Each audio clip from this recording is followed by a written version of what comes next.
Parents, bonjour. Je vais vous parler de la chambre de l'enfant et vous donner quelques conseils. Je vais commencer par vous parler des couleurs. Je trouve encore des chambres toutes roses pour les filles et toutes bleues pour les garçons. Je trouve ça vraiment triste. Il y a tellement de belles couleurs qui existent. Alors quand ils sont en âge de choisir, c'est difficile de leur dire non, bien évidemment. On peut quand même un peu négocier, hein. N'oubliez pas qu'ils sont ouverts. Et donc, mais j'observe surtout, c'est quand les enfants ne sont pas encore nés. La chambre est déjà rose et déjà bleue. Et puis, je vous rappelle aussi qu'il y a encore des erreurs d'échographie et que des fois, les parents se retrouvent à racheter tous les vêtements parce qu'ils n'étaient pas de la bonne couleur et refaire toute la chambre. Je trouve ça vraiment dramatique de se dire qu'il n'y a que deux couleurs et qu'on va confiner notre enfant, le rose pour les filles, la douceur, la niaiserie, tout mou, et puis les garçons, l'agressivité, la colère, la guerre. Donc voilà, si vous voulez bien genrer vos enfants, évidemment, rose et bleu, c'est parfait. Sinon, il y a plein d'autres couleurs. Ensuite, je vais vous conseiller d'aérer la chambre 5 à 10 minutes tous les jours pour renouveler l'air, les acariens, etc. Vous connaissez la rengaine. Ensuite, je vais vous parler du rangement. Il y a des enfants qui ont énormément de jouets et qui ont très peu d'espace de rangement. Donc il va falloir avoir évidemment des caisses et plein d'autres choses qui vont permettre de faciliter cela.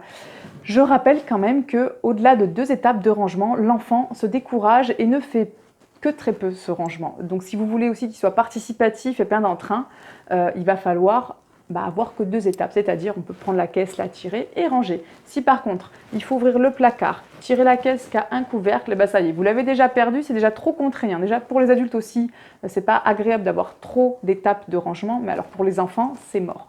Vous pouvez ranger avec notamment des tout petits, ça les ambiance, ça les motive. N'oubliez pas que plus c'est ludique, plus ils sont participatifs et que le rangement, c'est un processus. Ça n'arrive pas du jour au lendemain. Donc plus ils vont vous voir aussi vous ranger les jouets avec eux, les neurones miroirs, ils vont faire comme vous, plus ça sera agréable aussi pour eux de ranger et ils seront satisfaits. N'oubliez pas aussi de parler des conséquences. Quand il y a plein de jouets par terre, on se fait mal aux pieds, on se cogne, on les casse. Cela, ça aide aussi à les responsabiliser tout simplement. Ensuite, je vais vous parler aussi que pour moi, la chambre, c'est un sanctuaire. Donc l'enfant doit s'y sentir bien. Donc vous pouvez lui proposer, à l'âge que vous voulez, qu'est-ce qui lui manque, qu'est-ce qui lui ferait plaisir. Évidemment, pour moi, à proscrire les télés dans la chambre, qui sont bourrées d'ondes et en plus, l'enfant peut quand même les allumer quand on n'est pas là. Même si vous avez la télécommande, ils sont bien plus malins que ce que vous imaginez.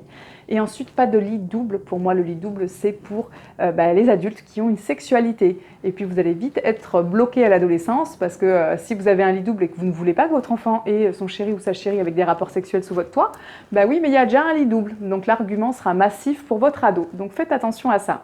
Ensuite, je vais vous parler des lits un petit peu en hauteur. On oublie parfois, et il se passe des drames, c'est que les enfants s'étouffent quand il y a des linges qui sont un peu longs, des doudous à rallonge ou on va dire une peluche avec un sage avec une queue. Des fois, les enfants s'amusent et quand ils descendent du lit, ils sont bloqués et il se passe des drames. Donc, on pense à la sécurité de la chambre avant tout. Les prises, c'est pareil. On fait vraiment attention de ne pas mettre la gourde ou le verre d'eau à côté de la lampe. On fait vraiment attention à tout ça. Pas de voilage non plus sur les lampes.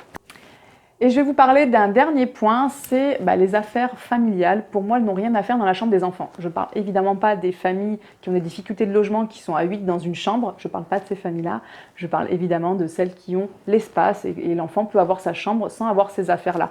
Mais par un souci de facilité, d'organisation un petit peu désorganisée, voilà, on met les affaires de ski par exemple sous le lit du dernier, c'est pratique. Non, je pense qu'il est important de leur laisser leur place et qu'ils puissent aussi ranger, d'avoir des espaces de rangement justement pour répondre à vos demandes et à leurs besoins. Je vous remercie de m'avoir écouté et je vous dis à bientôt.